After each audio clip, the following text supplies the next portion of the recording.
18 నెలల కష్టం 12 లక్షల పెట్టుబడి జీరో ఇన్కమ్. 2023లో బీటెక్ చదివిన ఒక స్టూడెంట్ కథ ఇది. నవంబర్లో వాళ్ళ నాన్న సాయంతో యూట్యూబ్లో చూసి ఏదైనా కొత్తగా స్టార్ట్ చేద్దామని చెప్పేసి అనుకుని గోట్ ఫార్మ్ స్టార్ట్ చేద్దామని చెప్పి డిసైడ్ అయ్యి పిఎంఈజీపీ లోన్ తీసుకొని షెడ్ కన్స్ట్రక్షన్ స్టార్ట్ చేశారు. అనుభవం లేకపోవడం వల్ల షెడ్ కన్స్ట్రక్షన్కే ఖాళీ 12 లక్షలు అయినాయి. అటు ఇటు చేసి ఒక 9 లక్షలు కూడట్టుకొని 80 మేకలు తీసుకొచ్చారు.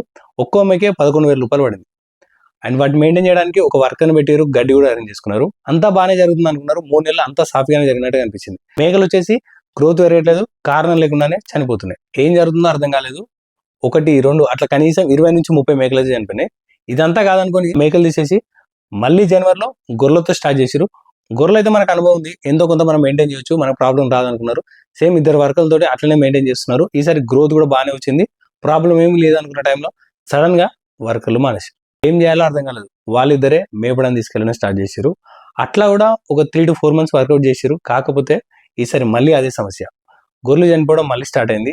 మే 2025లో ఆ ఫామ్ మొత్తం తీసేసారు.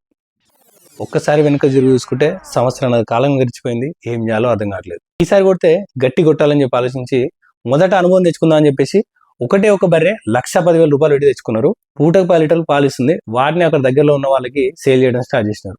ఇప్పుడు 1, 2 అయింది, 2, 3 అయినాయి.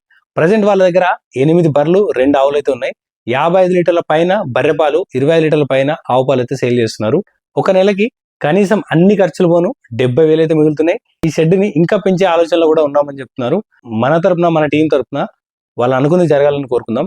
అతని పేరే శరత్ చంద్ర, జగిత్యాల జిల్లా. ఇలాంటి మరిన్ని వీడియోల కోసం మన పేజీని ఫాలో చేయండి. జై హింద్.